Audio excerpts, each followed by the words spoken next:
Bismillahirrahmanirrahim. Assalamualaikum warahmatullahi wabarakatuh. Selamat pagi semuanya. Perkenalkan, kami dari kelompok yang melakukan observasi di SD Aisyah 2 Mataram. Dengan saya, Bayi Olivia Duwita Elvira dengan NIM E1E021007 dan rekan saya Nisa Ayubi Skadri dengan NIM E1E025. Oke, pada kali ini kami akan menyampaikan hasil wawancara dan observasi yang telah kami lakukan di SD Aisyah 2 Mataram. Nah, menurut tafsir wawancara kami dengan Bu Leni, beliau mengatakan kurikulum Merdeka merupakan sebuah kurikulum baru yang diterapkan oleh pemerintah yang di dalam pembelajarannya itu memberikan kebebasan atau keleluasaan bagi guru dan siswa untuk bisa melakukan tindakan atau proses pembelajaran yang sesuai dengan minat, bakat, serta kebutuhan dari setiap peserta didik yang ada pada kelas tersebut. Nah, di dalam kurikulum Merdeka ini juga guru dituntut untuk mencapai keterampilan yang lebih kreatif serta inovatif di dalam pembelajaran. Pembelajaran yang lebih condong ke berbasis proyek serta bisa memberikan pembelajaran yang menarik serta bermakna sehingga dapat menumbuhkan minat belajar peserta didik serta dapat melibatkan aktif seluruh peserta didik dalam proses pembelajaran dan pelaksanaan pembelajaran yang dilakukan yang harus berhubungan dengan pengetahuan serta pengalaman yang dimiliki oleh peserta didik sebelumnya, yang dimana harus sesuai dengan konteks di waktu dan tempat peserta didik berada. Nah, kurikulum Merdeka ini juga bisa tidak mesti pembelajarannya dilakukan di dalam kelas saja. Menurut beliau juga pembelajaran bisa dilakukan di luar kelas. Menurut Bu Leni sendiri, CP merupakan sebuah kompetensi pembelajaran yang hendak akan dicapai siswa dalam setiap fase perkembangannya, yang dimulai dari fase A, fase B, dan fase C. CP ini jika dalam kurikulum Merdeka atau maksudnya dalam kurikulum 2013 sama dengan KD atau kompetensi dasar. Nah, TP merupakan suatu tujuan pembelajaran yang hendak akan dicapai di kelas, yang dimana tujuan pembelajaran ini adalah bukti yang dapat diamati dan diukur pada siswa sehingga siswa dapat dinyatakan mencapai suatu tujuan pembelajaran. Sedangkan ATP menurut Bu Leni ialah suatu alur tujuan pembelajaran yang dimana di dalamnya berisi rangkaian tujuan pembelajaran yang tersusun secara sistematis dan logis di dalam fase pembelajaran. ATP ini juga dapat menjadi panduan guru dan siswa untuk mencapai CP di akhir suatu fase yang tersusun secara kronologis berdasarkan urutan pembelajaran dari waktu ke waktu. Sedangkan modul ajar menurut Bu Leni ialah suatu rancangan pembelajaran yang di dalamnya berisi rencana pelaksanaan pembelajaran atau biasa disamakan dengan RPP pada kurikulum sebelumnya. Akan tetapi pada modul ajar ini yang membedakannya dengan RPP yakni ada pada komponen penyusunannya yang lebih lengkap daripada RPP sehingga biasanya modul ajar ini disebut dengan RPP Plus pada kurikulum Merdeka. Sumber modul ajar yang digunakan pada SD Aisyah 2 Mataram itu dikembangkan oleh guru kelas untuk dijadikan modul ajar. Adapun di sini pengadaptasian modul ajar dilakukan dengan guru mengambil contoh ajar yang sudah disediakan oleh pemerintah melalui platform Merdeka Mengajar yang kemudian dipelajari lalu didiskusikan dengan guru lain yang kemudian dari hal tersebut guru kelas sendiri yang mengembangkan modul ajar tersebut sesuai dengan kebutuhan belajar siswa di kelas tersebut. Berdasarkan hasil wawancara kami, Bu Leni selaku wali kelas 4 melakukannya dengan 2 cara, yakni asesmen diagnostik kognitif dan asesmen non-kognitif. Nah, untuk asesmen kognitif sendiri itu berguna untuk mengetahui dan mengukur bagaimana capaian kompetensi dasar yang dimiliki oleh siswa. Asesmen ini dilakukan sebelum memulai pembelajaran yang ada di kelas dan dilakukan dengan teknik observasi dengan checklist dan lembar pengamatan. Adapun contoh pengimplementasian yang telah dilakukan Bu Leni yakni sebelum guru mengajarkan materi pecahan, guru melakukan asesmen awal terlebih dahulu yakni dengan menampilkan sebuah gambar pizza utuh dan yang telah dipotong menjadi 2 4, dan 8 bagian. Guru bertanya kepada siswa mengenai gambar tersebut. Kira-kira pertanyaannya seperti ini. Bagaimana anak-anak jika ibu memiliki sebuah pizza utuh, kemudian ibu potong-potong menjadi 2 bagian? Kira-kira setiap potongnya itu bisa dihitung berapa ya? Nah, beberapa siswa menjawab benar, dimasukkan ke dalam kelompok yang lebih paham. Beberapa siswa yang masih diam bisa dimasukkan ke dalam kelompok yang masih kurang paham. Sedangkan ada beberapa juga siswa yang menjawab pertanyaan atau menjawab soal dengan ragu-ragu dimasukkan ke dalam kelompok paham.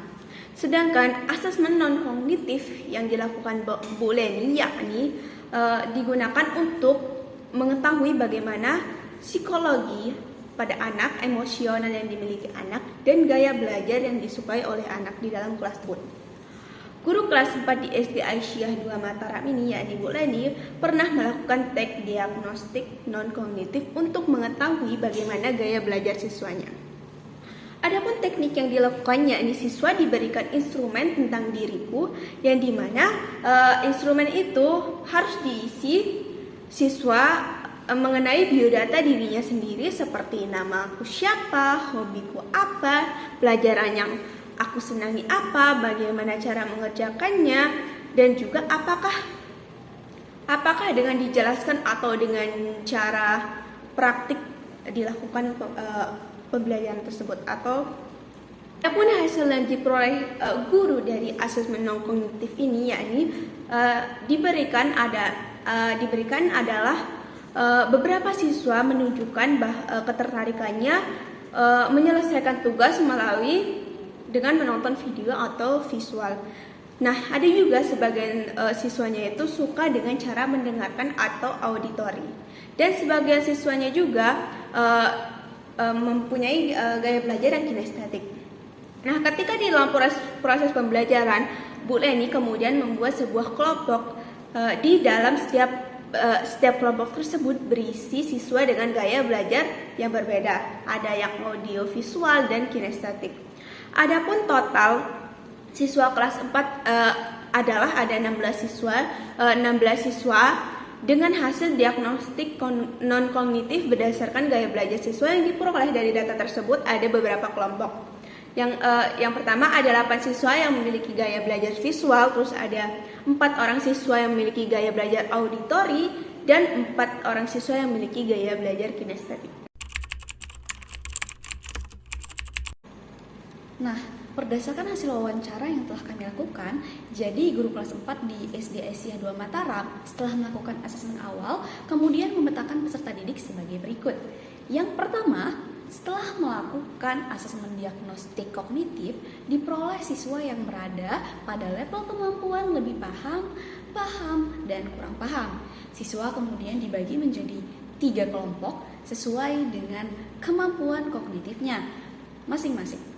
Misalnya, kelompok A terdiri dari siswa yang lebih paham, jadi guru memfasilitasi siswa belajar dengan guru memberikan materi dan soal yang lebih menantang. Sedangkan kelompok B terdiri dari siswa yang paham, guru memfasilitasi siswa belajar dengan memberikan materi dan soal yang berada pada level sedang. Kemudian siswa yang berada pada kelompok C terdiri dari siswa yang kurang paham. Guru memfasilitasi siswa belajar dengan memberikan materi dan soal yang lebih ringan. Namun, tetap tujuan pembelajaran yang ingin dicapai tiap kelompok itu sama. Hanya saja, treatment yang diberikan guru berbeda tiap kelompok sesuai dengan perkembangan kognitifnya. Kemudian ada asesmen diagnostik non-kognitif. Setelah melakukan asesmen awal non-kognitif, diperoleh siswa dengan gaya belajar visual, auditori, dan kinestetik. Kemudian nanti guru dapat memfasilitasi siswa dalam proses pembelajaran sesuai dengan gaya belajar yang diminati siswa. Misalnya seperti siswa yang menyukai gaya belajar visual diberikan video pembelajaran. Kemudian siswa yang menyukai gaya belajar auditori, guru menjelaskan materi dengan bercerita. Kemudian siswa yang menyukai gaya belajar kinestetik, guru memfasilitasi siswa untuk lebih banyak belajar di luar kelas. Hasil wawancara yang telah kami lakukan, adapun guru kelas menggunakan ketiga diferensiasi dalam proses pembelajaran IPAS, yaitu konten, proses, dan produk. Adapun contoh implementasinya berdasarkan wawancara yang telah kami lakukan adalah misalnya pada materi fotosintesis dan struktur tubuh tumbuhan. Guru terlebih dahulu memetakan kebutuhan awal siswa, melakukan asesmen diagnostik kognitif dan non-kognitif. Melalui asesmen non-kognitif diperoleh siswa dengan gaya belajar visual, auditori, dan kinestetik. Sedangkan melalui asesmen diagnostik kognitif diperoleh siswa dengan pengetahuan tinggi, sedang, dan rendah. Guru kemudian membagi siswa menjadi beberapa kelompok dan setiap kelompok terdiri atas siswa dengan gaya belajar yang berbeda-beda, yaitu visual, auditori, dan kinestetik dengan berbagai tingkat pengetahuan yang berbeda-beda pula. Setelah itu, guru melakukan diferensiasi konten. Guru menayangkan video pembelajaran dan teks tentang bagaimana tumbuhan melakukan proses fotosintesis.